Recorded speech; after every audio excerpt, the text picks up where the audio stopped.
already in your seats. So if you're in here and you're not in your seats, if you'll make your way that way, we would appreciate it.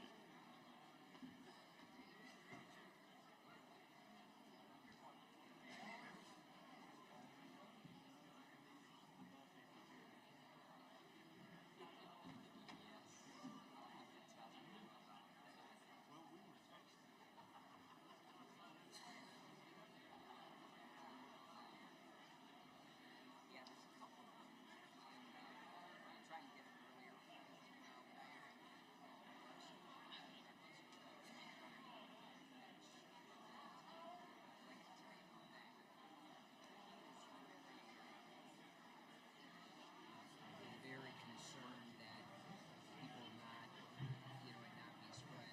I met with his DBA last Friday, and so he has kept me informed. But I thought I better lead by example, but it killed me not to talk to you about it, etc. So, Yeah, I just heard that. He yeah. hadn't said anything to us, but we've not texted that much over the summer. I think it's the right decision. He was, I know enough to know he was pushing a lot of buttons that were firing people up. Maybe some of them needed to be. I'm not in a position to say that. I know he talked to John Einstein about his guy. You know some of the stuff that was Yeah, you're right. Yeah, I've talked to John. I've talked to Bill. All right, Michael Martin. I just was, when I knew he was going to resign, I was just saying, give us Probably. just a little bit of time. I think, give us a month. I think we'll be in a very different place. But yeah, I'll fill you in on that and another area where I can benefit from the council if time ends up allowing us.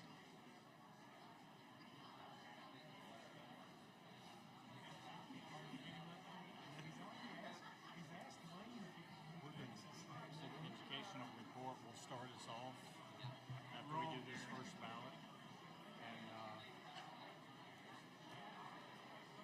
I'll turn to you before we go into any of the church multiplication or any of that stuff. I'll probably turn after them to say, hey, Did Tim ever say anything? he just did. Yeah, Okay. And did you detect any concern? I think so. I think Tim's not, even if Tim disagrees, he's always about the church first. I think he just thinks that he was in their mind. What they do, he would hear kind of the support of them and what's happening. We didn't talk long. He just asked me if we had talked. And what if I mention you the vice chair, or will you? Is that okay? I just didn't want to. I don't. Just don't mention I'm an alumni because they took my name out of it. Richard wanted me to remind you, did we get him up? He's got to go. I'll do him right before. Okay. Tell him to come on up now.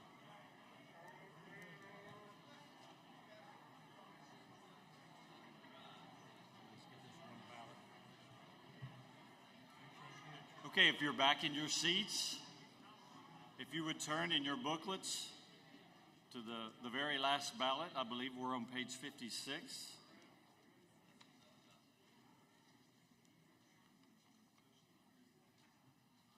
This is a ballot very important for our nominating committee, and we have 2 lay and 2 ministerial from each side of the district, from the Piedmont area, the mountain area. And then those that are the runners-up are alternate delegates if they're not able to meet. You are also able, if you wish, we have multiple nominees for the slots, but if you want to nominate someone else, you can do that as well. So we want to walk through those. So again, we're on page 56, and we're going to need you to mark your ballots, and then we're going to get into some of our afternoon reports.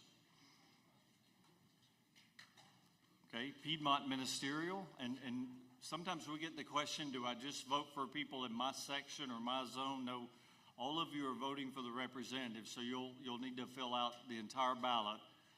So if you would vote for 2, first of all, Patrick Degenhart from United. Is Patrick in here? Somewhere, I saw him earlier. Okay. And then Caleb Strickland, Christ Wesley. Caleb was right here.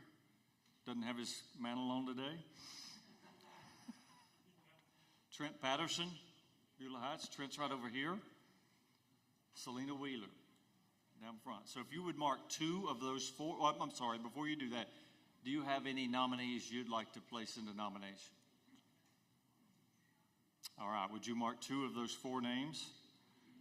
Let's move on to Piedmont Lay. Now, some of these folks are not going to be with us. Mark Arrington from United Wesleyan. I don't believe Mark's here. He's the treasurer there.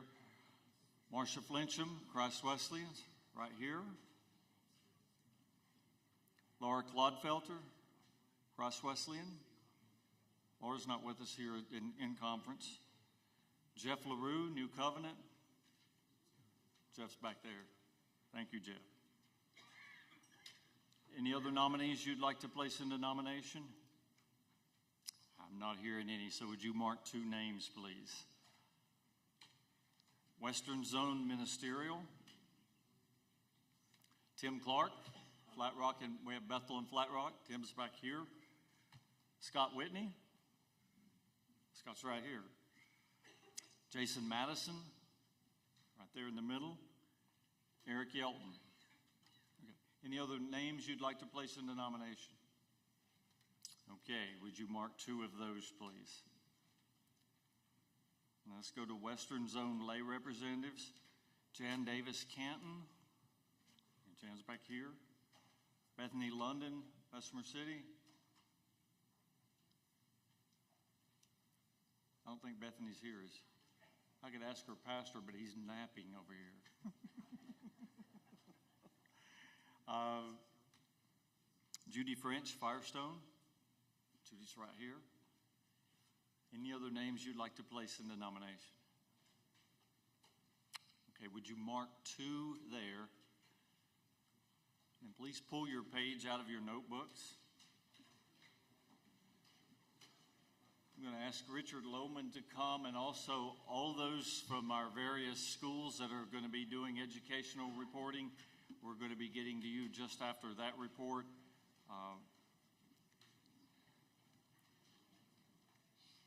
Our tellers are taking these up. While they're taking these up, let me clarify. I got 3 or 4 questions at lunch.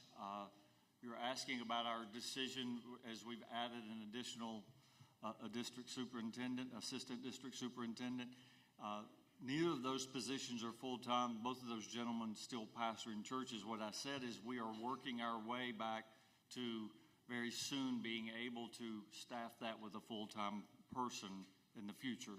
And that is something that would be happening somewhere in the future, but they will both be continuing to serve their churches, but serve in the specific roles that they serve. So I wanted to make sure I clarified that. Also, do we have I think the elections that we did earlier, I think I mentioned to you at lunch that our lay representative, our final one on the district board, is Emmy Bonilla, and then Kaylee Wilkerson was elected as our ministerial representative. Pastor Richard served us for the last few years with pastoral care and done a great job, and so I'm going to ask him to come and report, and this will be his final report to us as far as this goes. Not that you're going anywhere, but this will be his final report as far as pastoral care, so come share with us, brother. Good afternoon. It's been my privilege to serve this district as pastoral care director again for this past conference year. And I have attempted to correspond with all ministers by phone or email or by sending cards who were having health problems themselves or had family members who had health problems or had loved ones who passed away. In October, I attended the funeral of Reverend Tommy Albertson at Hayworth Wesleyan and High Point. Additionally, I contacted some of our ministers either by phone or personal visits whom I felt needed some encouragement. Also, I wrote a letter to our retired ministers each quarter to hopefully encourage them. During this conference year, I've had the honor and privilege, it truly has been, to fulfilling the pulpit of Christ Wesleyan in Winston-Salem and also Hickory Chapel in High Point. Catherine Pace has continued to assist me by sending cards and also making some telephone calls to spouses of our deceased ministers, and her help has been greatly appreciated. As Jerry has already said, I would like to thank him for the privilege of serving the district these past 3.5 years. And I truly believe it's, at one time, this has nothing to do with my being the pastoral care director. It's my attempt at being funny. But at one time, I did take an appointment over in the East District. I still have my ministerial license card that said Richard the Scum Lohman for leaving the West District. I don't think Todd Reynolds had anything to do with that. But anyway,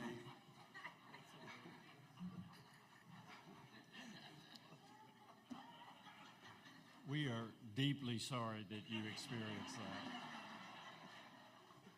so goes with pastoral care.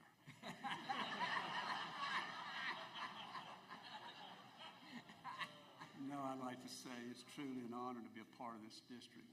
You folks are wonderful, and I love you. God bless you.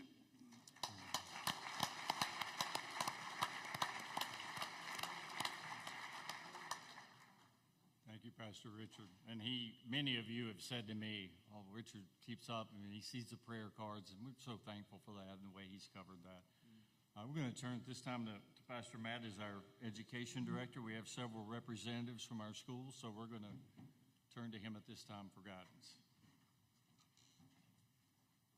This time I'm going to invite the schools to make their way forward.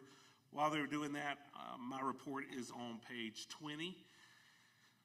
In this report, you will find a little bit of information about what I spoke about earlier with the MTPs, Ministerial Training Program. And some of you have already been asking questions about that, but you'll find some information in there about that. I'm not going to take up any more time because we want to get to these schools. So I'm going to go ahead and introduce them to you, and then they'll be making their way up in this order. We have Dr. Mark Wilson from Southern Wesleyan University. We have Reverend Zach Coffin from Kingswood University. We have Zach Matchett and Jocelyn Gidley from IWU. Shannon Rogers from Wesley Seminary at IWU. And then we also have Gary Mammarello from Asbury Theological Seminary. Well, hey everybody, it's really great to be with you today. I'm really got to get down to my side. There we go. Now we're in business. We are so grateful for your partnership with Southern Wesleyan University down through the years. Any SWU alum here? Let us see it. See your hands. Hey, all right, that's fantastic. And what a beautiful thing. We are so grateful for you. You send us the best students, I tell you. You really do. I'm a professor.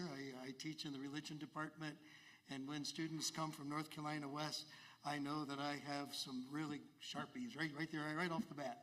And it's a joy to bring them back. It's wonderful to see so many dear friends. I bring you greetings from our president, Dr. Barker, who is deployed right now. He's a special ops reserve chaplain, and so he sends his greeting to you. There are 4 things that we're about at Southern Wesleyan University. First of all is biblical faithfulness. That we want to teach our students that God's word is true and we can stand on it and it's unchanging. And I brought a 17th century Torah scroll with me, and it's over in the exhibit hall afterwards. You can see it. It just reminds us of the durability of God's precious word. If we don't disciple the heart and the soul, then we're not really doing the right kind of education. The second thing is academic rigor. Now, word rigor, the only time besides academia where rigor shows up is when somebody dies, rigor mortis, right? But academic rigor is not that. Although sometimes I have thought that.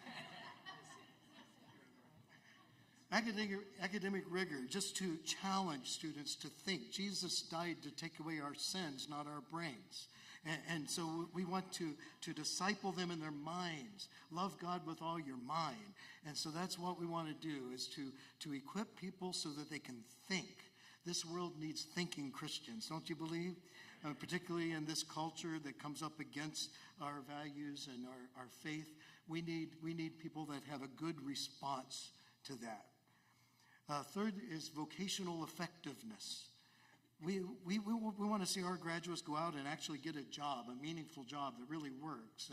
And we see this a lot, like say with our science, for instance, our science majors, that they get snatched up just like cookies hot out of the oven. And our education majors, I mean, like every one of them, they just quickly get a job because school districts know, they know what quality of education that they get. And in ministry as well, I see several of my students here today, and just brings my heart joy that you guys landed some sharp students there.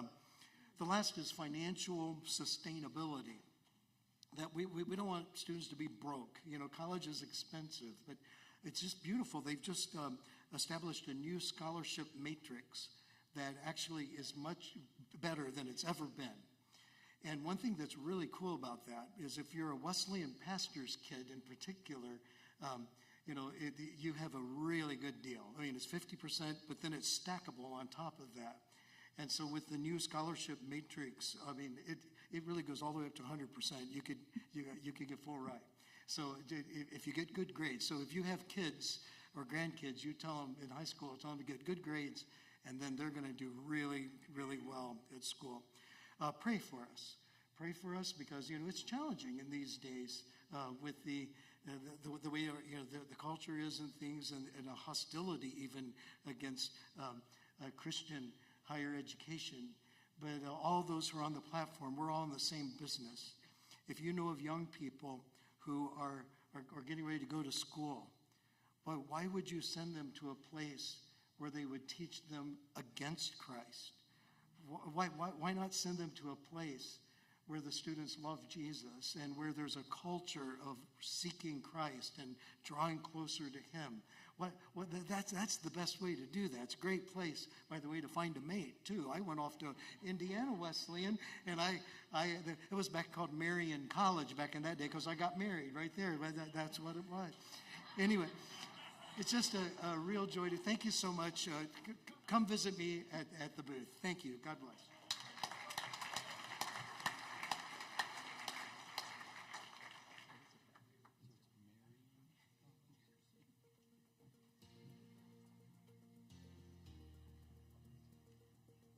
Greetings, District Superintendent Lumsden and the delegates and friends of the North Carolina West District. Jesus promised to build His church so well it would withstand Satan's worst.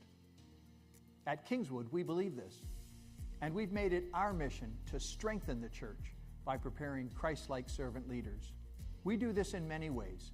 We have a fully accredited university program on our New Brunswick campus where students can prepare to minister as a vocation, like a pastor, or through their vocation, whether in business, counseling, or education. We also offer all our programs fully online, including our new undergraduate business management degree and our new Master of Arts in Clinical and Mental Health Counseling. In addition to our credit-based programs, we prepare Christ-like servant leaders through certificate courses that allow you to qualify for licensure and ordination in the Wesleyan Church.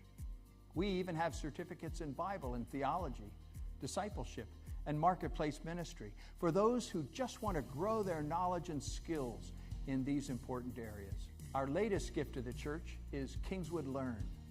Take a look. I've been a Christian my entire life, but for the first time it dawned on me that God was going to make me holy. He wasn't just going to take it from me. This was something God wanted for me, not something God wanted from me.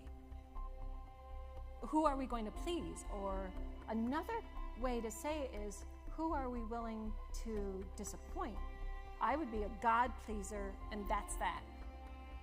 The tension for us is to take the things that we have and actually never once open our hands up to trust God with everything that we have. You really have to scratch your head and wonder what God's doing. Until you understand that God is more concerned to build a nation of believers. It's not about getting more serious. It's not about learning more things. It is about who you're learning from. Everything Jesus Christ does points to him doing things that only Yahweh, only God can do. These different pictures of the cross give us different entrees into sharing the gospel.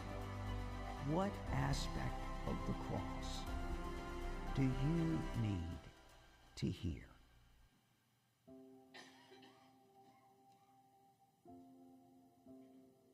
Even though this platform is only 6 months old, we already have more than 700 learners taking free micro courses. Kingswood exists to serve the church, including yours. How can we serve you? Perhaps you have individuals in your church looking to prepare for ministry as a vocation or through their vocation in business, education, or counseling.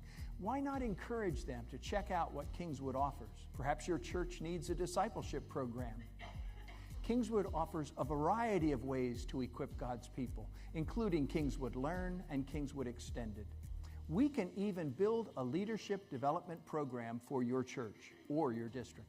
You may be looking for answers to questions like how to study the Bible, how to share your faith, how to lead a Bible study at your workplace, questions on gender issues, children's ministry, camping ministry, or how to have a disability ministry at your church. Kingswood Learn offers high-quality, thoroughly vetted, user-friendly micro courses that you can take at your own pace, absolutely free. Check out our latest newsletter, available either in your packets or on our table. There you can learn more about all that Kingswood University offers to strengthen the church. You can even check out our upcoming trips, such as our fall foliage tour to Quebec City and our trip to Israel and Egypt in spring 2025. Thank you for your prayers and support for Kingswood University. We couldn't do what we do without your help. We're proud to be part of the Wesleyan Church and eagerly carry out our mission to strengthen Christ's church.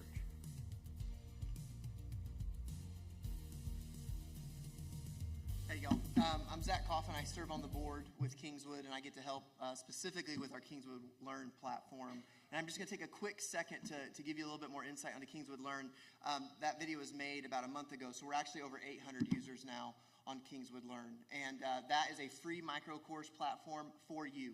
You can use it for small groups. We have churches using it for small group studies, using it for board development, using it for the residency programs, using it in their youth ministries. I was speaking at a camp last week and got to use some of it there. We would love for you to get onto Kingswood Learn and use that platform however it serves your church. There's 49 courses on the platform right now. We're constantly adding more. I hate to give full projections, but I mean, we could be up to 75 or 100 courses even by the end of this calendar year, potentially with how things are going. So we'll see if we can do that. The other amazing thing about Kingswood Learn's new platform is that we have seeded the platform, but we're also inviting you to contribute to that platform. And so we have rubrics for like, you know, what a course has to look like and production and things like that. And that's where I can help you get on the platform. So if you have content that you'd like, man, I would love to get this onto Kingswood Learn. Kingswood Learn is a gift from Kingswood to the church, and we would love to have you be a part of that. If you're looking to get your master's, if you're looking to do ordination, we have pathways for all of that as well. And so I'll be out at our booth today. If your church is interested at all in Kingswood Learn or any of that kind of stuff, or if I can help you take a next step to figure out how to use Learn at your church or whatever, please come see me. I would love to talk with you. And thank you so much for serving the church and for serving the next generation. We love y'all. Appreciate you. And Dr. Lennox says hello. So thanks a lot.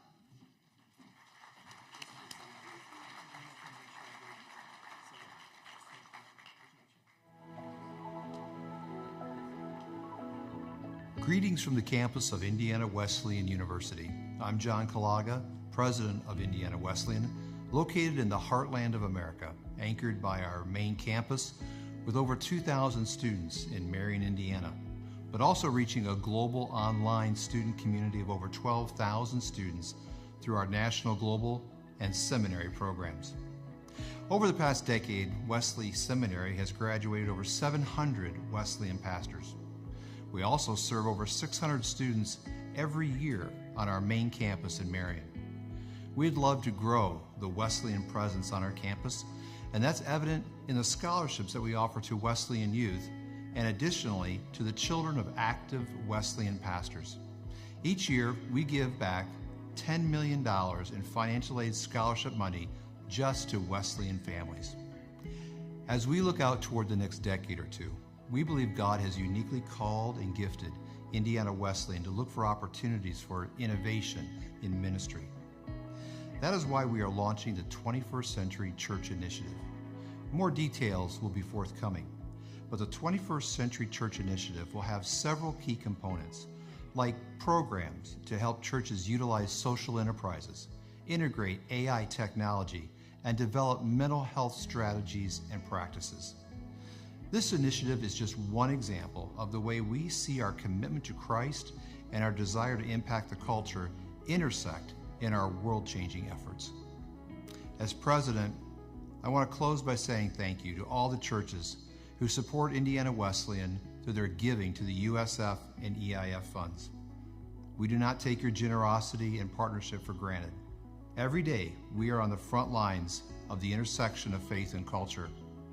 Whether it's with the athletic conferences and associations seeking to force transgender ideology on our teams, or outside agencies attempting to force an antagonistic worldview toward basic Christian values through things like Title IX regulations and academic accreditation, Indiana Wesleyan stands for the values and doctrines of the Wesleyan Church.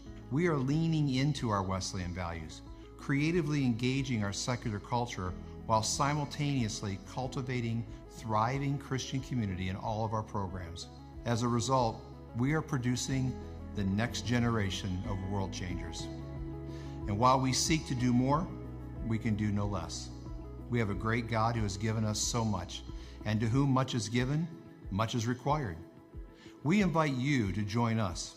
Connect with us today to see how, together, we can change the world.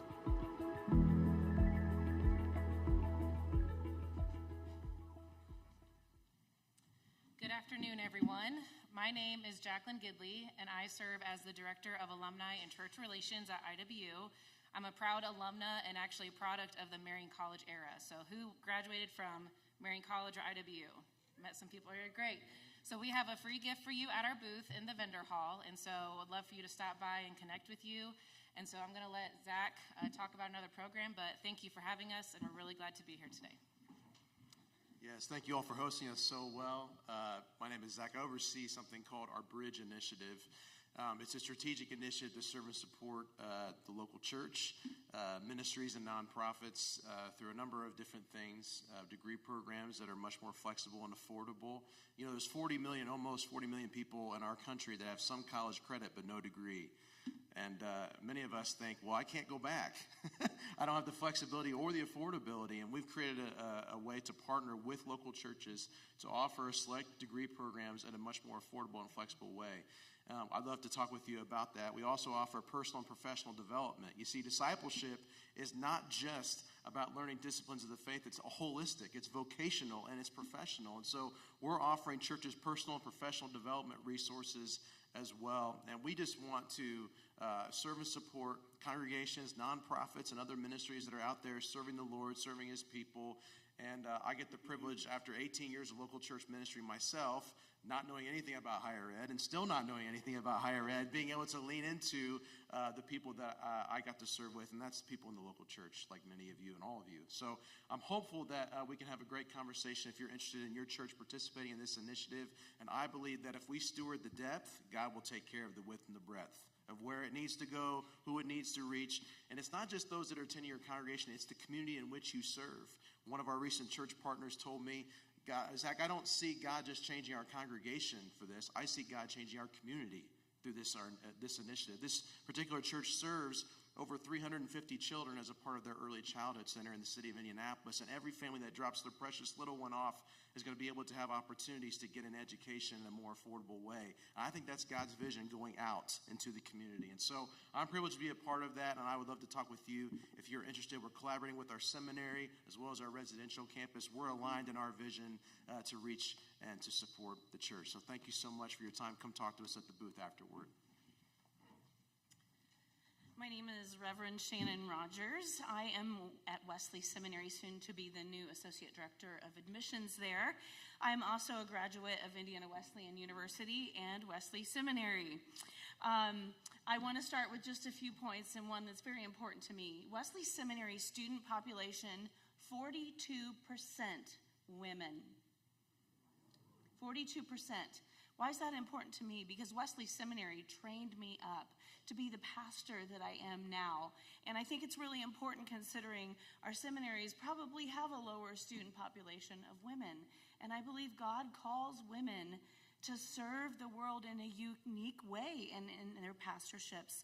Second, Wesley Seminary's hallmark is spiritual formation. Now, I'm older.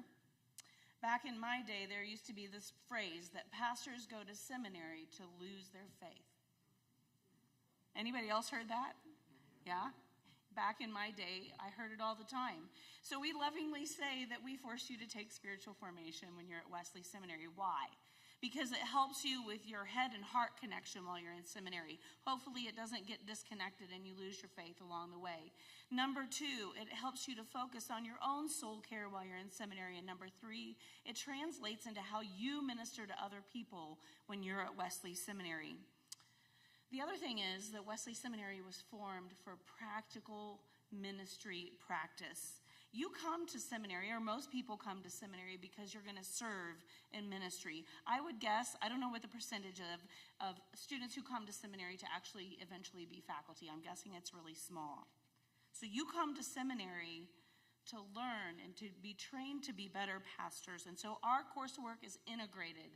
And I think Wesley Seminary has taken a lot of flack for this over time. But here's the truth.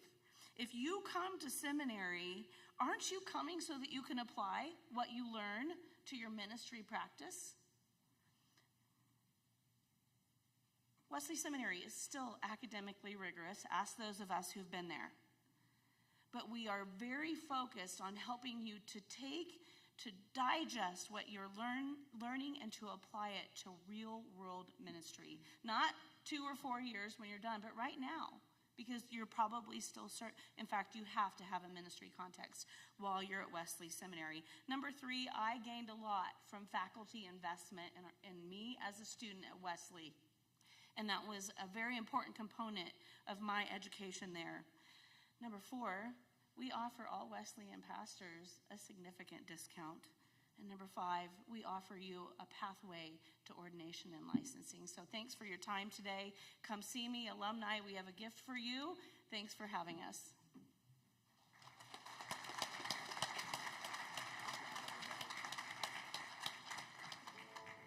Asbury Theological Seminary is the world's largest seminary upholding the theological tradition of John Wesley. Our student body encompasses students from over 40 countries and from 82 denominations.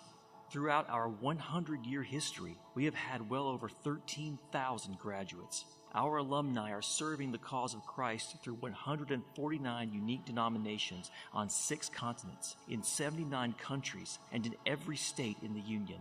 Our Master of Divinity degree, preparing students for the pastoral ministry, is our largest program in terms of enrollment. The Master of Arts program is the next most popular degree, offering a dozen areas of specialization ranging from biblical, theological, and intercultural studies to Christian leadership, counseling, and spiritual formation. Other academic programs include the Doctor of Ministry degree and the Doctor of Philosophy degree in Biblical Studies and in Intercultural Studies. These programs are offered through online, face-to-face, and hybrid classes through both credit and non-credit offerings that are contextualized, accessible, and affordable. A sense of belonging to the entire Asbury community and preparation in spiritual formation and discipleship are woven into the entire educational timeline. Whether students are studying on a campus, through an extension site, or through online learning, we prepare our students to become true disciples of Christ for the strengthening of God's kingdom on earth. Hello, am Gary Mamorello. I'm a senior enrollment advisor for Asbury Theological Seminary, and greetings from Asbury Theological Seminary and Asbury Global. I have with me a friend and partner in ministry, Jonathan Rice, who's standing in the back there, and he is an enrollment advisor at our Wilmore campus, and I am a senior enrollment advisor at our Tampa site. And as you heard already in the video, that we are expanding our web and our influence in all over the country, and that we have extension sites popping up in Colorado Springs, Colorado. We have in Tulsa, Oklahoma, Memphis, Tennessee, and Orlando, Florida, and Tampa, Florida, where I am housed. And can I just say, I feel at home. I feel at home because I may be a senior enrollment advisor for Asbury Seminary, but I am an ordained Wesleyan pastor, and I've been pastoring in the Wesleyan Church since 2000. I am an alum of IWU, and as Mark Wilson said, that you can go to SWU to get married. I just married off my daughter Alexis on June 1st, and her husband, they met each other at SWU. So it does happen, and so there you have that. So it's exciting. I have another daughter that's at SWU as well, and I'm not here to talk about that, but about Asbury, and just thankful to be a part of a big family. Like I said, I feel at home being in with Wesleyans because we are a multi-denominational campus. I go to conventions and conferences in all different denominations, but it is nice to be at home with our fellow Wesleyans, and so we thank you, and we give our warm greetings.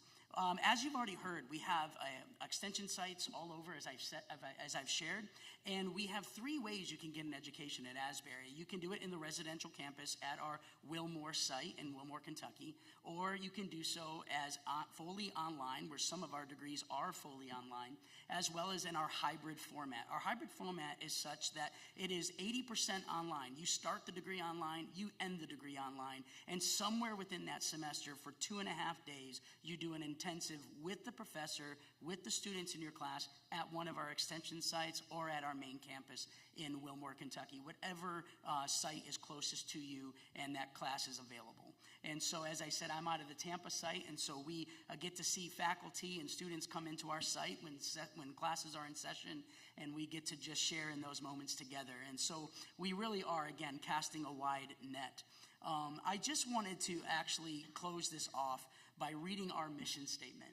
And why I wanted to read our mission statement is because what I would like you to do in response is, if this resonates with you, I want you just to give a shout of an amen after I'm done reading it. Asbury Seminary is a community called to prepare theologically educated, sanctified, spirit-filled men and women to evangelize and to spread scriptural holiness throughout the world through the love of Jesus Christ and the power of the Holy Spirit, and to the glory of God the Father. Amen. Amen. Amen. Yeah, and so we would love to see you at our booth maybe later today and just talk to you more about what we have and what we have to offer. I can tell you, you're not too old or too young, for that matter, to get a graduate degree. Annette Crandall, you don't know her, but she is 69 years old. She will be starting in the fall at Asbury, and she was so excited about taking courses that she called me up and said, "Can I take a summer course? Can I please start early?" And I said, "Absolutely, you can." And so we got her into a summer session, and she'll be a full-time student coming in the fall. And so, again, you're not too old to get a graduate or postgraduate degree. Thank you for your time.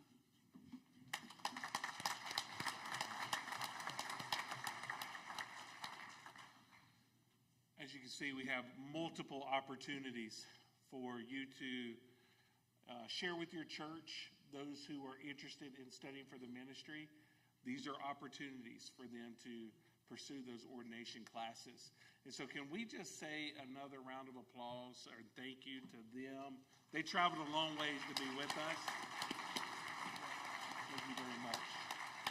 And if you're interested in finding out any more information with or about these schools after conference, please don't hesitate to contact me, and I will get you in touch with the right person. Thank you.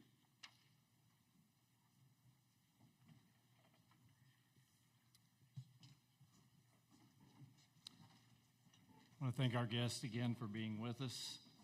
Those of you that have visited there, I want to take just a moment, and I'm going to turn to our general superintendent. We get questions quite often, and this one was directed to him. about the schools and about what's going on. Let me give you an example. Years ago at one of our camps, we had an unfortunate event. It wasn't a terrible thing, but it was something we could have done better. The stories about that were 20 times worse than what happened. They went everywhere. And meantime, we get kids getting saved, the camp lives being changed, but everybody wants to take an event or something they read or heard and define it that way. And so sometimes people ask about our schools, and I'm thankful for the schools we have that serve us. We have the presidents of our schools are wonderful Christian leaders. I have great confidence in them. I've had the privilege of serving on the school board at SWU for 16 years now, and the work that goes on there is just, I just hope that we can find a way to realize that this environment, when you're trying to lead a Christian learning environment in a culture where the government's pressing you to do other things while they're sending that, is quite difficult. I said I was going to turn to you, and then I answered the whole, or at least started it. I don't have anything to add. But I would say to you that I've never been more encouraged than with the leaders we have and seeing what's happening. I get to fellowship with some of these people and support our schools. It is a difficult time. I frankly think the most difficult job is to be a college president because of all the pressure they get. If you take one penny from the government, they're trying to push this, and they're holding up the banner at the same time.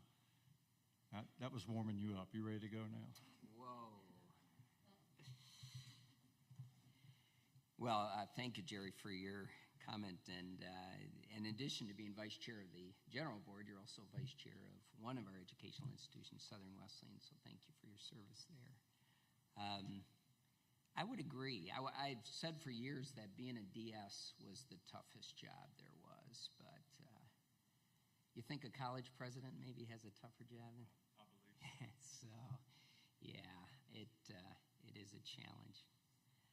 One of the things most encouraging to me, and I hope you heard it in what you just heard from, is how the university are seeking to be very clear in their alignment with the Wesleyan Church. Did you hear those references in almost every case? And also, they're looking at the relationship beyond USF, EIF specifically, dollars received. They're looking for, in many cases, partnership opportunities. There's a trend toward more and more education not only happening remotely, but happening in context. Local church partnerships are more important than ever before in the educational process.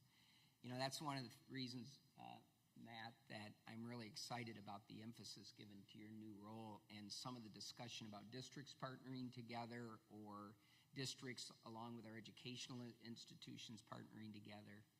And those resources that our educational institutions are creating are with that kind of partnership possibility in mind, and I'm grateful for that. Part of the enjoyment of the job that I have the opportunity to do is to serve on 11 boards.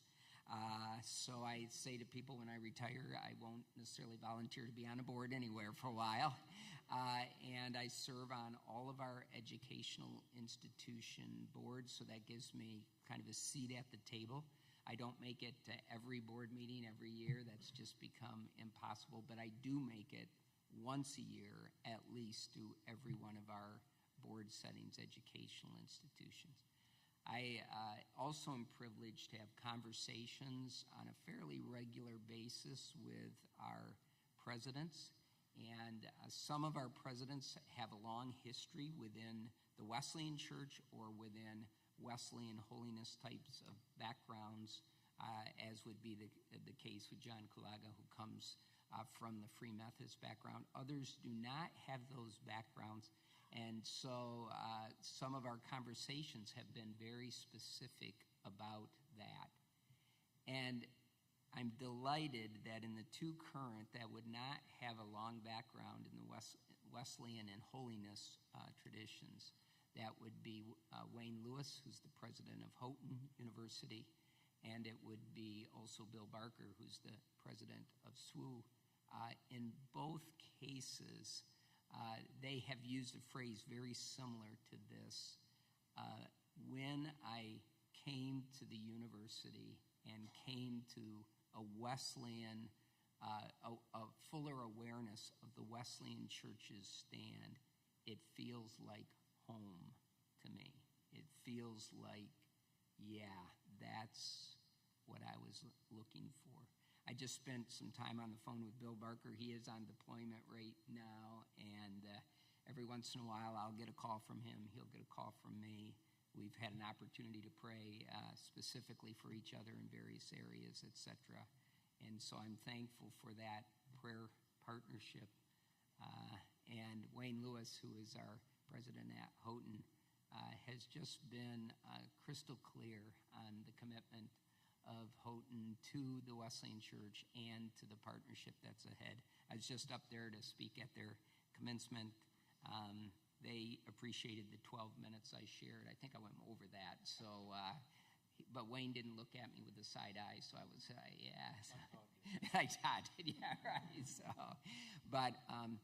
So I do want you to know that this is something very important to us. It's something in our conversations, even as we seek to stay connected and understanding that connection even more fully in the complex world in which they live. The final thing I'll say is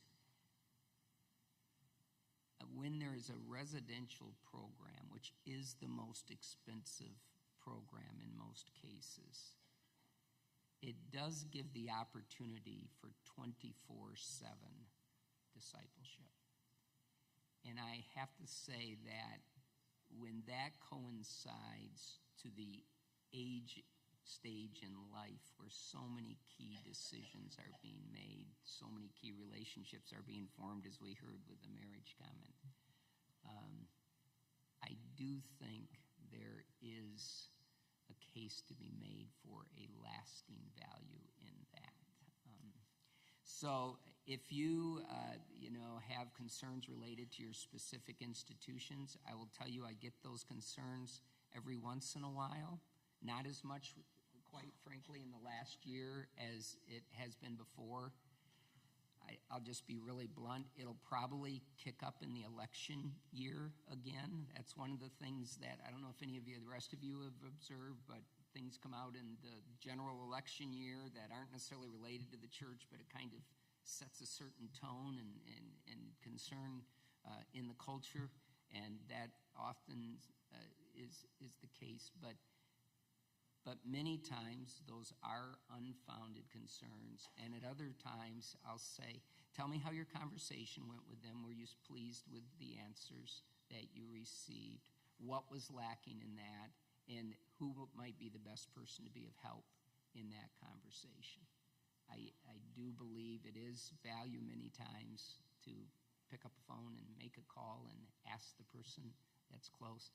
And if the reps we have with us are amazing, and they could be of help with those questions as well. So I don't know if that adds anything, Jerry, to what you said, because you covered it pretty completely, but I wanted just to share my thoughts about where we are and what the challenges are as we seek as a church to continue to relate well, and our institutions seek as our educational system to relate well back to us.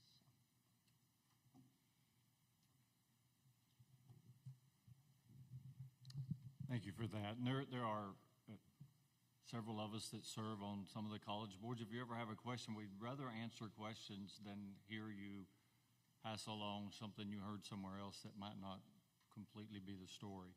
Sometimes it is, and we have to deal with it, but again, we're thankful for that. I believe it was our presidents who urged us to update our statements, so because those statements are so important to them, they're able to lean. The denomination offers them protection for them to be able to say, we're following what we believe, and that offers them some protection against the government, and we're trying to make sure that we have all those updates. That's part of our update. They said, that's something we really need. So, again, thank you for that. I'm going to ask Pastor Tom Raven to come. We have a couple of pieces of our church multiplication, which is something we'd often do on Wednesday, and our Hispanic ministries will be reporting after. We'll have an afternoon break, and they'll be reporting. Pastor Tom's going to report to us about other initiatives. All right. Well, good afternoon. I'm Tom Raven. I pastor the Wendover Hills Church, but also get the joy. I heard that. So, come on, never get that on Sundays. No. No. All right. I was dropped off at a little Wesleyan church, not a little Wesleyan church, dropped off at a Desert Wesleyan church when I was 14 years old because my mom said, you're not going to hang around the house all summer. So she dropped us off, and the first night I happened to meet Mark Wilson, who was up here talking. This is in California, and this was the mid-'80s. Not every church had full-time youth pastors. It was still kind of a new concept. There was a lot of parachurch youth ministry going on, but churches were just starting to hook on to the idea of hiring full-time youth pastors for their churches. And so to step out in faith and use limited dollars as churches had to hire a full-time youth pastor who, he was 25 at the time as well, was a big deal in the church world. It was, you could say, a new expression of ministry in a church. But I was dropped off there, and I wasn't getting any Christian mentoring at my house. And for the next several years, not only did I become a Christian, but I had a youth pastor build into me, and I headed off to Azusa Pacific to study ministry, and the story goes from there. I say that because when we talk about multiplication, it's true we're going to talk about church planning, but we're also talking about new ministry expressions. It's trying to think a bit outside the box. And I'm like you, I pastor a church. It can be all that we can handle just to stay on top of what we do week in and week out, to prepare a Sunday morning if you happen to have a midweek or small groups, and put out a few fires here and there, keep the weeds pulled, right? We do it all. It can feel like a lot to now think about creatively launching new things. But that's what it's going to take. It's what it took for me. And there's probably a lot of Toms in your community that might need a new expression or a new way the church might reach them. So I'm going to share with you just a little bit of our multiplication report and where we're going, what's happened, and what we're looking at. You may be familiar with some of these stats. Jim Davis and Michael Graham have recently released a book called The Great De-Churching. Maybe you've read this book, and if not, a great one to get your hands on. They talk about, since 1990, 40 million people have left the U.S. church, and yet many of them will return, but not necessarily return to what they left. And so that's a challenge to the church. In 2019, which is just before COVID, roughly 4,500 churches closed, 3,000 churches opened. You can do the math. We're a little behind on those. And so in our district, we want to keep looking at new churches, launching new churches in some way, shape, or form. We want to launch new, full-blown churches, whatever they might look like. Over the past couple years, I have attended art conferences to learn about how they're launching churches, done an online with Send and how they are doing church planning, and also all the way to the other side with going to a micro-church conference, which was very, very different. There are an endless number of ways that new churches are launching, and we want to be a part of that.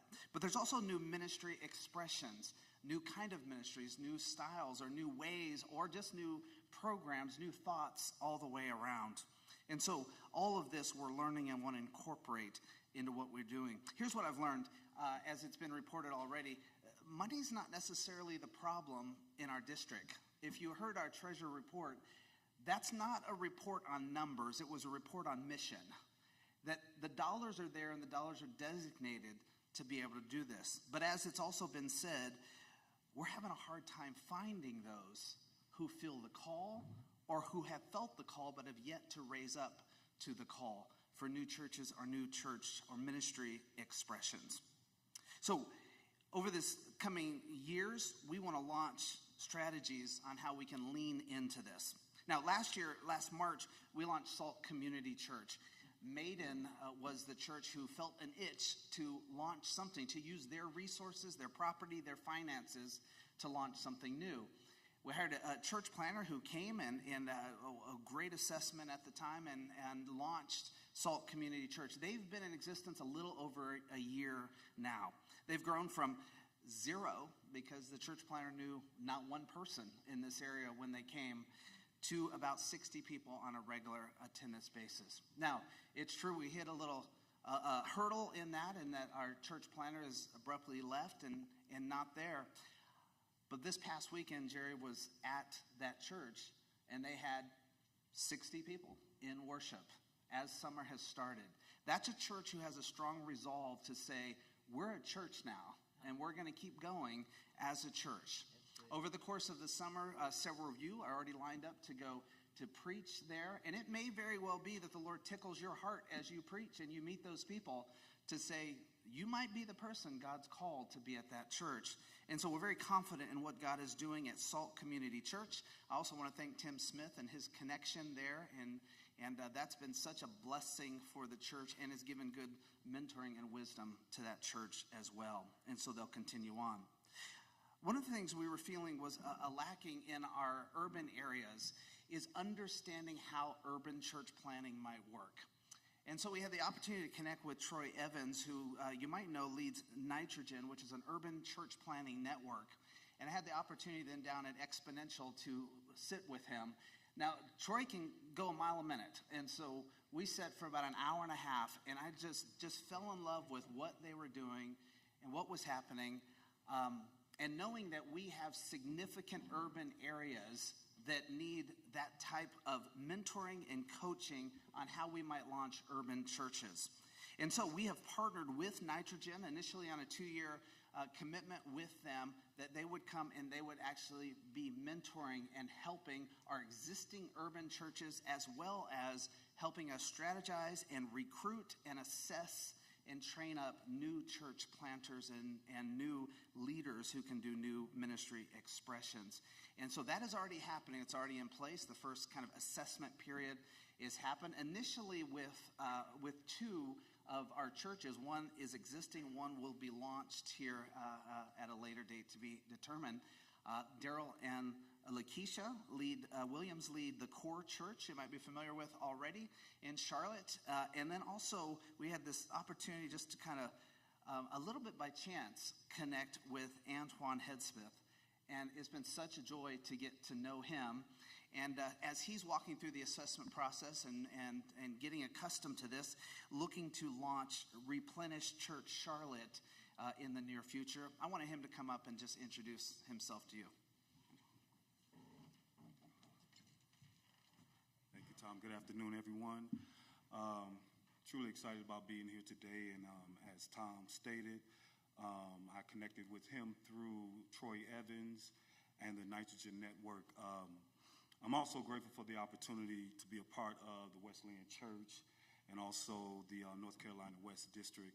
I'm just excited to be here today. My wife, she's not here. She had to work, couldn't get the time off like I was able to. But I thought it was important just to be here to meet everyone, and also just to speak about our church plant. Right now, Charlotte, North Carolina is the 15th largest city in the country and the 5th largest or the 5th fastest growing city in the country as well. Jesus said that the harvest is plentiful, but the laborers are few. And so we just deem it what better time than now than to get in the field and to reap a harvest of souls for the gospel of Jesus Christ. Yeah. God gave us the name of the church, to call it Replenish Church Charlotte. And our mission, just a little bit of our mission, is to restore, revive, and to replenish lives through the gospel of Jesus Christ. And so we would just ask that you would pray with us as we go through this process.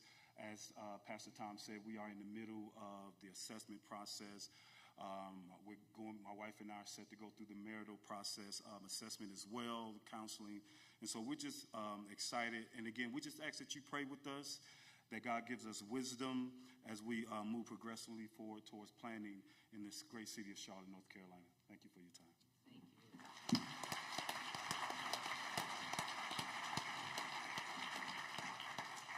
So there's unique challenges in the urban setting, but even beyond challenges, there's a really unique education just to know how to do and what to do in that setting.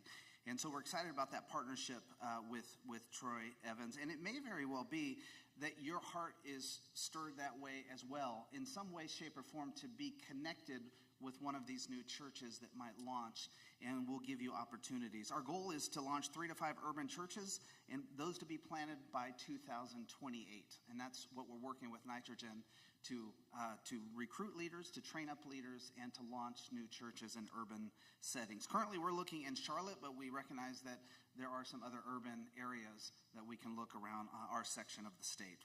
Mobilize the Church is also another group we've connected with. You might be familiar with Mobilize the Church.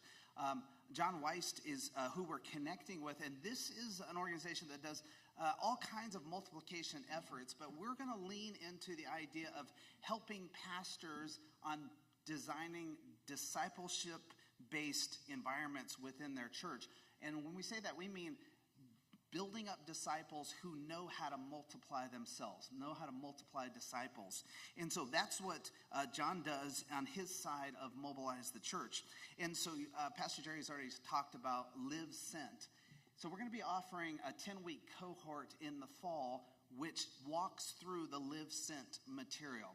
And John Weist will be doing this and walking this through as part of the Mobilize the Church organization that does this. And so you'll be looking for those sign-ups that you can be a part of that to build a disciple-making disciple environment in your church. The hope is, even out of that, the concept of multiplying starts with disciples, but it keeps growing and expanding into new churches. I read recently an article, Why Your Small Group is Not a Church. Did you see this article? Does it sound familiar to you? 3 ways your small group is not a church. I read all 3 of them, and honestly, I didn't agree with any of them. I felt like after reading it, I was even more resolved on the idea that your small group can become a church, and that God builds this multiplying mindset and heart that as God's doing something in your church or in your life or in your neighborhood or in your small group, that a new church expression can even launch out of that. We just have not been conditioned to think that way. We've more been conditioned to hang on to what we're doing in our own church. So Mobilize the Church helps just with the reproducing and the multiplying mindset. So the 10-week cohort will be in the fall. We also will have a one-day pioneer. That's for pastors. You can bring your whole staff. We're going to cover all of that for you. The East District's going to actually sponsor it, but it'll still be good. And it'll be a... So, it'll be good. Maybe it won't. I mean, I don't know. No. But they're going to sponsor it, but we've been invited to it. We're going to cover all that for you. So that'll be all the way down in November. And similar concept, but it's in a different package on a one-day seminar you can bring your staff to, and we'd be happy to cover it. Many of you know Jeremy Summers. He'll be coming down to run that conference. So another way. We also want to let you know that Live Sent is also, there's a Hispanic version of Live Sent, and we actually have somebody right in our conference who already knows it and can teach it. And so we're working to put together a Hispanic version of that cohort as well. But I don't have all those details to offer you at this point. But look for that as well so we can cover everyone. Dirt Words Network is still something we're connected with, and they uniquely deal with our more rural churches and that unique setting on how they can not just carry out church, but on how they can think in ways of multiplying as well in their setting. Here's a focus for 2024 and beyond. I gave you the 28 date on launching urban churches. We'd also like to launch at least one church outside of that urban setting each year through 2028. First, we would like churches that could join into a church plant in some way, shape, or form. Maiden kind of set a model for us where they felt like, at the time, they thought we may not be here in 10 years. We have this beautiful property, we have a nice bank account, and we have a wonderful heart. Let's build into someone else. Turns out that they decided they would grow some too, right, in your church, as we launched Salt Community Church on the same property. So you may have that type of setup at your church where we could look to bring in a church planner that would launch a different kind of church or ministry expression out of your church, and you can be the partner. All the way down to, it may just be right now that you think we can send money to help a church plant, or we can send resources. We got a call one time, and I had a closet full of chairs. And I'm like, I hate it, but I knew I couldn't throw them away because somebody would be mad at me. But we got a call from a church plant that said, any chance you have chairs? And I said, praise the Lord that you called. Would you come and get all these chairs? You may have something like that you can build into a church plant or someone new, but we want churches that are willing to build into other churches. I don't know how it is in your church world, but I know at my church, I don't want to sit back and just launch a program and then get on the phone and call people to fill out time slots in the program. I know if I do that, I can run about 2 or 3 programs at the church. But if we allow people to be stirred by God and then to launch out and how he's led them, and then I come alongside and say, here's how we can help and resource you, we can launch 20 different things that people are doing. And we want to think the same way in the church planning world, that we don't just wait for our district to launch something, but that the Lord would stir in you to launch something. You know, we have an amazing group of youth pastors as well. And some of you were youth pastors, I've been here for 14 years, have moved on into other roles in our district. And it very well be that God might be stirring within you to step into one of these new church plants, which are often, they start out with a much younger base when they launch. So we're looking for people that would join in, churches that would join in that way. But we're also looking for church planners, people that would say, I'm ready to step out in the risky world of church planning, and I want to be a part of a church plant. I can tell you this, and I can promise you this from the district side where we're at. We promise to resource you in every way we can resource you. Some finances there to get you started and to help. Nobody's getting rich on this, but we want to resource you to get you started.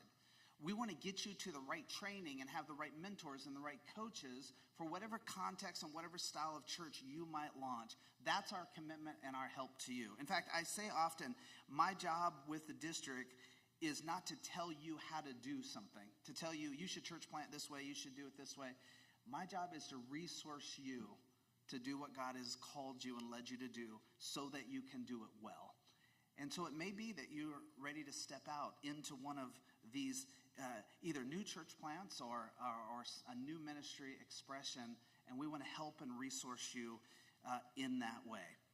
I know for me, and I may be overplaying it, but I'm just thinking, if my mom had dropped me off at this church that had not decided they'd launch out into kind of a new way and hire a full-time youth pastor, I'm just kind of thinking, I don't know if the path would be the same. I don't know if, and I don't know how this is for you, but I'm 51 and I still want my youth pastor to be proud of me, who's sitting back there. I don't know if I'd be up here talking to you about multiplication, hopefully making him proud. I don't know what the path would have looked like. And there's just so many people in your community, in our district. They need Jesus. There's people who have left the church who they still call themselves Christians, but they don't understand the value of being in a church, in a Christian community. And so, if they're not going to return to what they left, we have to launch something new. And so, if you're interested in anything I talked about, I would love to talk to you further. You may have even sparked some ideas that you're like, have you thought about? And I would love to hear that as well. Also look for an email that would let you sign up for that Reproducing Discipleship with the Live Sent, and also information about the Pioneer One Day conference as well. Thanks.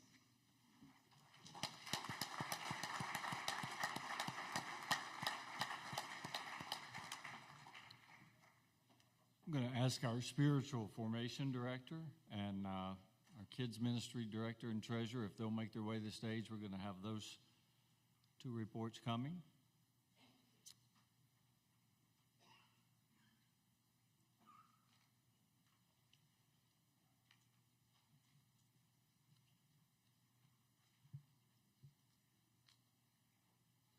Pastor Elizabeth.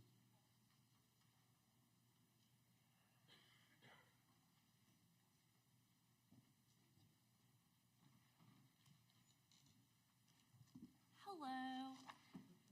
If you don't know me, my name is Elizabeth Cohen, which is a wild time. On my report, if you don't know, I got married like 9 months ago, but my report is found on page 25. Basically, the summary of this is the committee that I'm super thankful for. We met, we talked about a couple of different spiritual formation events or ideas for this year. We were like, okay, well, let's talk about it. Let's come back together and start planning. And when we came back, we didn't have the same peace about it that we did the first time. And I don't believe in wasting our time and resources and efforts to create an event or to do something if it isn't meeting the needs of our local churches. And so on the back of that report, what you'll actually see is a pretty basic survey. What we want is just to get some more information from what our local churches in the NC West District actually need. This is things about what the style of your small groups are, whether that's Sunday mornings, Wednesday nights, throughout the year, what materials or different things like that you are utilizing. And if there are some different areas, if you just want to write notes on that and different things, I will sift through it and kind of figure out what you're trying to tell us. But we're going to take all of that as a committee. We will process through that to work towards creating some meaningful events for us in this upcoming year. There is there's a tray out on the table where Nancy was set up yesterday and this morning. And so if you'll just place those right in that tray, I will take those with me.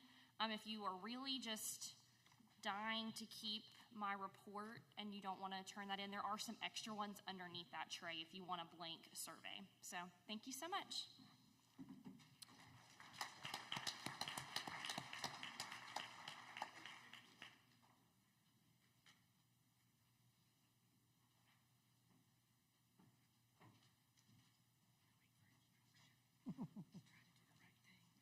Well, hi, friends. I hope you're awake. If you're like me, I might need my third cup of coffee for today. My report is found on page 29. If I have not met you, my name is Kaylee Wilkerson. I love serving our district as the district kids president, coordinator, director, whatever my official title is. I love serving our district in this way. I'm very, very honored to do so. I would love for any kids pastor, you guys love me for this, any kids pastor, leader, whether you're volunteer, part-time, full-time, to just stand up real quick. If you serve your church in that way, can we just give them a round of applause? These are my friends. If you, and then the last group, I'm just trying to get us moving a little bit. If you volunteer in your kids ministry, like Sunday school teacher, Wednesday night, Sunday morning, Sunday night, Awana. If you serve in any capacity in your kids' ministry or church, would you just stand as well? 3, 2, 1, go. Yeah.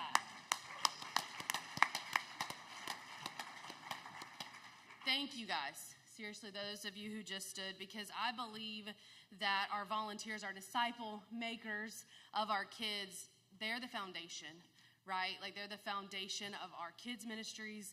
I believe that you guys are a huge part of the foundation of our district. I believe wholeheartedly that our kids are the foundation of our district.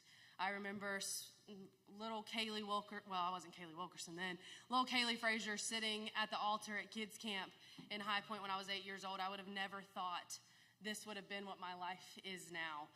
But it's because I am now standing on the shoulders of people who believed in kids ministry, who believed in women in ministry, who put a path in front of me that I was able, they led me and they guided me and they poured into me. And so that's my heart. That's the heart of every kids pastor that just stood up.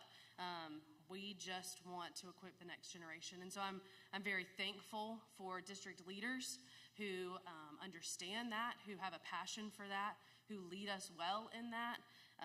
But I just truly believe in what we're called to do. Also, I'm thankful for a denomination that equips us. One of the things that I think has been huge in the last year, they have added a kids ministry catalyst to the next generation team. Her name is Stephanie Ryan. If you don't know her, if you're a kids leader and you're not connected with her, please come see me. She's literally pushing out resources. They do Zoom calls once a month of trainings and different resources. Stephanie is amazing. So please, if you're not connected with her, please talk to me. She's just next level awesome. And I appreciate that it's starting at the top and working its way down for that. One of the big things that we do as a district every year, of course, is Kids Camp. It's coming up. It's going to be here very soon. Elizabeth Cohen, I have to still remember to call her Elizabeth Cohen and not Covington anymore. She is our Kids Camp director, and I just appreciate our friendship. First and foremost, we are truly friends in ministry, and she serves very well in that role. And so we're excited that we're growing. We've literally been checking multiple times today, and here comes another kid and another, I don't even know how many we've actually had registered today, probably 6 or 7 just while we've been sitting here. We are 25-ish higher kids this year than we were last year on this day. So we're growing. We currently have 192 children signed up for camp, which is at the end of July. So we are really excited about that. The deadline is Sunday for the cost to increase, right? That does not mean you can't sign up kids after Sunday, but the cost will go up $50 starting this Sunday, the 23rd, at 12:01 on the 24th is when the price goes up. So please make that effort this week. Send that last text. Even if you think that I've already given up on them, they're not going to come to camp, just ask one more time. The reality is the souls are riding on this. Kids meet Jesus at camp. Kids learn their purpose at camp. It's hugely important. And so don't give up on parents. I know in the day and time we live in, it's hard to create trust with parents, if we're being really honest. To take kids away to an overnight camp with leaders that they don't know it's hard. It's hard to create that trust. But just do what you can do this week to communicate that. But again, that does not mean kids can't sign up 2 weeks from now, right? But try to get all those in. If you are a leader who is planning to come, or you know leaders who are planning to come, we know you're out there. So please go ahead and sign up and let us know you're coming. We're coming. No, we don't actually. So if you will please sign up, that would be extremely helpful to us. And the last thing I want to celebrate in kind of the terms of Kids Camp is one of the things I'm really excited about is we have had, over the last few years, just an incredible growth and momentum in our teen worker program. Teens who have grown up in our district, who have come to camp, and as soon as they turn 13, they are itching to come back, which is an incredible thing. We also can't do a mini youth camp at kids camp, though. So we have just had, we had it open for 48 hours and already had to create a wait list because there were so many teens that were wanting to come back and serve. So it's a wonderful problem to have that we have so many of them. But just know if you have a teen worker that has signed up from your church, communication is coming out this week for them to know kind of where they are in that process because there's just a lot of them.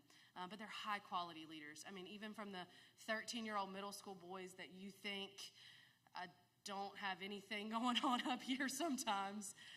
They are some of the most energetic and helpful kids to us, and so we're super duper thankful for that. One other thing that I wanted to celebrate with you guys and thank you as a district is I got the opportunity to take it off my kids ministry hat for just a minute, kind of. I got an opportunity to take 7 ladies with me to a trip called Replenish. It's a nonprofit organization that focuses on soul care. This is one of, I don't know what number trip it is. We've done a handful of them now. This is the first women in ministry trip that the district has sponsored. And I'm just telling you guys that, number one, there's a whole lot of inside jokes that I promised them I would not say from the stage today. But the camaraderie, and I truly believe that some ministries were saved through that trip. I think some of our leaders were ready to call it quits, and they're great women, y'all. And I'm not saying that I did that. That was the Lord Jesus. He used the different pace and the different place to truly speak to these hearts. I'm a better leader because I went on this trip. And I've met a group of women that I already knew, but we literally sat around the first night and we just shared our stories of how we, were called to ministry. And there's some ladies I've served beside for years that I had no clue, because we're at camp and we're doing all the things all the time, and we don't sit down and really chat with each other. And we just talked, and we just created space for that. And I'm so encouraged by that. Even a couple weeks ago, as just a personal note, I had like 6 volunteers cancel on me in 1 week, like just quit. That's really hard for a kids pastor if you don't know. It was just super discouraging. Somebody was upset with me. I don't like people to dislike me. It was just a hard week, if I'm being really honest. And my pride, I had to set to the side, and I had to say, you know what, I need to tell my friends that I'm really struggling. Even though I don't want to, even though I don't want to admit it, because as pastors, we like to pretend that we've got it all together. And the Lord just kept saying, Kaylee, just text them. And so I texted that group, and I said, y'all, ministry's hard this week. Like, it's just hard. And I just need to speak it out. And one after one, they encouraged me back. And we all need our people. Pastors, we need our people.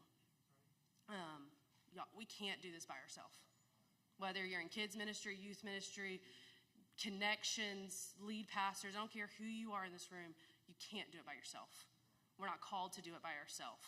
And so find your people. Who's your person that on your hard day that you can text? And I know this doesn't have anything to do with kids ministry, but it's just a passion the Lord's laid on my heart, because it doesn't matter if you're staff or lead. We all need each other. And so find your people. Lay delegates, I'd ask you to ask your pastor, who's your person? Hold them accountable to that. Because if they're not getting what they need, they're not going to be able to continue to lead you and your church the way they need to. And so I'm just thankful for a district that understands that, believes in that, allowed us to go in what looked like a lot of fun through pictures and things. It really was a lot of deep that happened. So I'm thankful for that. The last quick thing, just an informational piece for you. It's really open. It's a denominational event that they're doing in October. It's called Fuel. Some of you may have heard it in the past. It's going to be in Indianapolis, October the 11th and the 12th. It's a Friday and Saturday that is strategic. Lead pastors, I encourage you. I know losing a staff member on a Sunday morning is really hard. The event will end Saturday night. Don't make them drive through the night to be back at church on Sunday morning. Please, please. But seriously, don't make them do that. Part of the structure of this is some space for soul care, is some space for rest. Encourage your next-gen pastors to go to this. This is for kids pastors, youth pastors, young adult pastors. It's really for any leader. They're going to have leadership tracks. They're going to have soul care tracks. So if you are not connected to this information, again, you can find me, and I can kind of help you get to that route. But Santis and his team are doing an amazing job planning this event. So if you would like more information about that, please come see me. But again, thank you guys for letting me serve in this way. And let's keep on keeping on.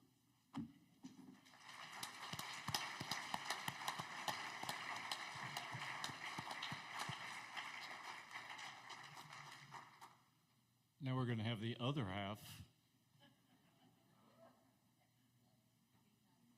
Pastor Jonathan Wilkerson's our student ministries coordinator, our director, our district youth president, and so he's going to share with us this time. I know I'm not near as nice to look at, and I can own that. I'm just a lot larger. So with that being said, a couple quick things that I want to point out. So my lead pastor, Josh Daywalt, is over our next-gen leadership and calling. And so he has already set in place our second annual Call to Ministry retreat. Once again, this is going to be at Victory Mountain Camp, and it's going to be September 6th through the 7th. If you have a student or young adult, so we're talking 6th grade through 29, we would love to have them come out to this because this is a chance that we get as young leaders to speak into young leaders. And we keep saying that we need more pastors. So if you have someone in your church that you think is going to be a young pastor, what a better way to send them to something for them to experience and find out, hey, is God calling me? And so this is already set up. Registration will go live right following both of our camps. So talking about camps, I'm just going to go ahead and say that right now we are already up over 5% with the students who have signed up for camp, and we still have a couple weeks left before middle school camp starts. Now, high school camp, hold on, y'all will amen something against transgender, but you won't amen that? So I'm going to try this again. We are up 5% with registrations to our youth camp, and we have more students coming than we have in years past. There we just wanted to make sure we're still awake at this point. We also have 53 leaders signed up, and this is the second year that I can say that I go into conference not having to ask for more leaders. But I'm going to challenge you this. If you are a pastor, even if you are a solo pastor, if you have someone that is a student that is coming from your church that is coming to camp, I am going to challenge you that if you're not sending a leader, please send a leader. You want to watch your church change, invest in your next gen. Fuller Institute has proven that if your church is growing from the ages of growing in percentage in the ages of 16 to 25, that your church across every other generation will grow. You want to grow as a district? Invest in 16 to 25-year-olds and watch what happens. Watch what happens to your church and watch what happens to our district. It's not going to be the same church that you once knew because I promise you what happens is a movement of God and you cannot stop it when you invest in that generation. And so I challenge you to invest in your students. If you do not have a leader, I'm going to challenge you to send a leader. If you don't have a leader, I'm going to challenge you to beg a leader. And listen, I'm not coming up here saying that I need your leader. I'm coming up here saying that I want your leader to invest in your next generation.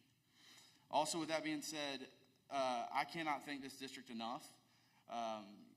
You invested $20,000 into us to make sure that we could go to the Follow Youth Convention. And I have to be completely honest. I spent the entire Follow Youth Convention in my hotel sick as a dog. But every single time I kept hearing about things that were happening, I kept hearing that there's another NC West leader represented here. There's another NC West leader represented here. There's another NC West youth leader represented here. And so I can't speak highly enough about our district for supporting us, but at the same time, I can't speak highly enough about our youth pastors that we have in our district that are continuing to lead the way and continuing to grow. But there's a little bit of a problem. They were really, really good, and now a lot of them are in lead roles. And so we've had a major turnover in our district, and we have a lot of young guys. In fact, Thomas and I were laughing earlier that I looked at the table around me, and I don't know how this happened, but I became the old guy in youth ministry. And it wasn't okay when I figured out that I actually was the second oldest guy at that table. Thank you, Matt, for holding down the fort as the oldest guy. But with that being said, we have a lot of younger leaders that are needing to connect, and they're going to need a place that they can grow with other young leaders, and they're going to need a place that they can connect together and have a fellowship together. And listen, lead pastors, please pour into your youth pastors, but at the same time, please allow them the chance to pour into each other. And so we now have a way for us to connect better. So if you will text CONNECT, all lowercase, to the number... That's still not, I thought it was going to be behind me, and I don't have it on me. I'm not going to lie. All right, if you'll text CONNECT to 336-901-9797. That is for the youth leaders in this room, okay? So anything that we have for youth leaders, whether it's going to be a time that we meet, whether it's going to be a time for information for camp, whether it's going to be information for the call to ministry, this is our way of connecting with you. And so pastors in the room, if your youth leader's not here, please send them CONNECT. And it's going to, like I said, it's going to be all lowercase, but please make sure that they get this information because this is their way of connecting with what's going on in the district. We now have, when I first took over as DYP, I was able to text all the youth pastors really quickly in one group chat. I don't have that ability anymore. And so I made sure that we had a way to connect all of the pastors, connect any youth leader that's coming up. So please, please, please make sure you text that. And the last thing is this. I cannot thank you enough. This is actually the last thing I am doing in youth ministry right now. I asked one time, I said, how will I know when I'm done with youth ministry? and they said, you'll know when your time has come. I can promise you that I may not be a youth leader anymore, and this may be the last thing that I do as DYP, but I will forever champion young adult and youth and kids ministry. And notice I said all three of those, because those are the most vital part of us moving forward, not falling backward and dying. I have no interest in being a part of a dying denomination, a part of a dying district, and a part of a dying church. And so I'm going to continue to champion, because I want to see us have the ability that conference can no longer be held in a small room, that we have to move back to a place that's a different place because we cannot fit in here.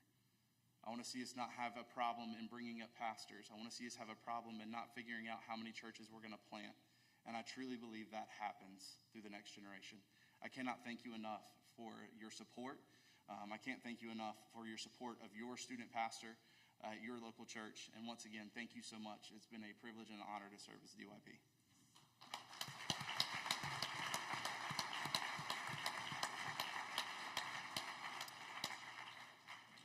Thank you, Jonathan. Thank you for the service you've given.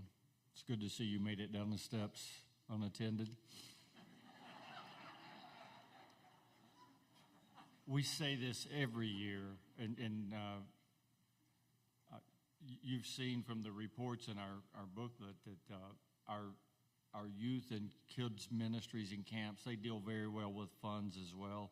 We never want there to be a child, a teen somewhere in our district that wants to go to camp and they can't afford. So if the church can't afford to send them, their parents can't afford to send them, would you call one of these leaders or call me, because there are amazing things that go on at our camps. Most of our pastors were called into the ministry at a children's camp or a youth camp, something like that. And if you could just be there, you would, your whole vision of what happens in the church would be changed, to watch these kids worshiping. So we always want that to be, let's say you have one kid and you say, I don't think they'll go. You help us. You get in touch with us. We'll find somebody from nearby. We'll make sure they're able to go, because it'll be an investment that will never change. So thank you for what you do. Many of our churches, many of you that lead in our churches, they do fundraisers to pay for the kids' ways to camp, to make sure that they get there. But we never want that to be something that, don't ever let the cost hold someone back. We'll make sure that we get that taken care of. So let me report. We're gonna do one more report. We're gonna take our break a little early. We're probably going to finish before our 4:55 adjourn. Now, for those of you that are upset about that, you're welcome to sit in the room until 4:55. There won't be any problem with that. Just like you're welcome to meet with Phil tomorrow, although I feel like Phil's not going to be here in the morning for the meeting he called. But I'm going to ask, I want, if we can show the results of our nominating committee election. They can put those up. And Michael, can you cover a dual role, just first of all to mention that our reports have been audited, and then also anything you want to highlight in the statistical report? Would you do that? You can come to this mic or up here. Michael covers both of those. He heads our auditing committee and he's our district statistician, so we're going to allow him to tie up that loop, and then we're going to go to break. I'm going to follow the lead of Kaylee and take a moment. I want to say thanks to this district and to the people in this district. A few minutes ago, my oldest came up through this district. They've been to children's camps. They've been to youth camps. And today I can stand here and say to you, to God be the glory, all three of my children are serving as ordained ministers in 3 different districts across the Wesleyan Church. And I will tell you, that doesn't happen by accident. It happens because the people in this room make it happen, because you create the opportunities to put them in places where God can speak. We've also heard today that we're facing an issue with an aging population of ministers. I want to point you on page 19 of the statistical report. I want to show you a couple statistics that I find a little bit troubling. Okay? This is the section that we normally have not put on here, but I want you I want you to focus for just a minute. 4 of our 96 churches say that they do not have adequate financial controls in place.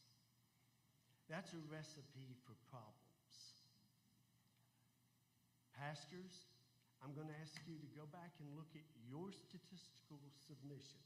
I'm not going to call and tell you who those 4 are, but I want you to look at those and I want you to say, if that's us, we need to figure out how to make sure that when we get to this point next year, we don't have to say that there is a financial problem out there where the balloon is waiting to burst. I encourage you. But also, the first line under that section of select actions, almost half of our churches report that they are not making adequate and proper provision for your pastors as they near the end of their time of service. 46 churches say they're not making monthly provisions to Wesleyan Pension to help our pastors plan for their futures. I would say that mostly to you who are lay people. Your boards need to consider what's going on there. If half of our pastors are at risk because we aren't making decisions that really provide for their care, we've got a problem. Almost a third of our churches have not reviewed pastoral compensation in the last year. I don't know about you, but if you've been into the store, you know that everything costs more today than it did a year ago. And if we don't get set on a different path in this country, it's going to cost more even next year. Your pastor is having to fund that without potentially adequate resources to do so. Almost 25% of our churches aren't performing an annual audit. That, coupled with those lack of controls, leaves me to wonder what might be going on that might not be caught from a financial perspective in your local churches. We don't want it to make the headlines because there's a problem.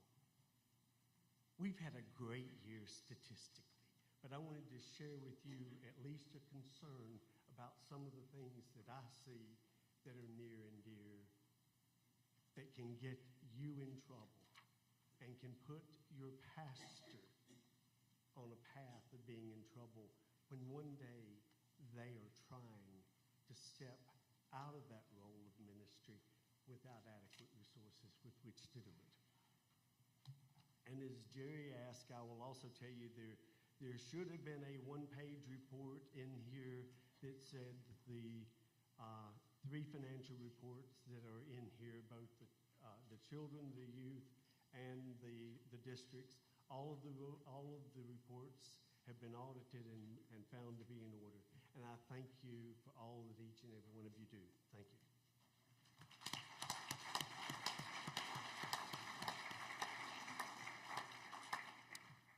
Okay, a couple of announcements. We're going to take our break a little earlier than scheduled. We're going to break in just a moment. I'm going to ask you to come back at 3. If you want to go through the exhibit, this is a time to, or what did Adam call it, the candy hall? Is that what it is? So if you would like to go through there at this time, I'm going to ask the board members, district board members that are elected to their 2-year terms and the new ones that have been elected to 2-year terms, we need to have a brief meeting.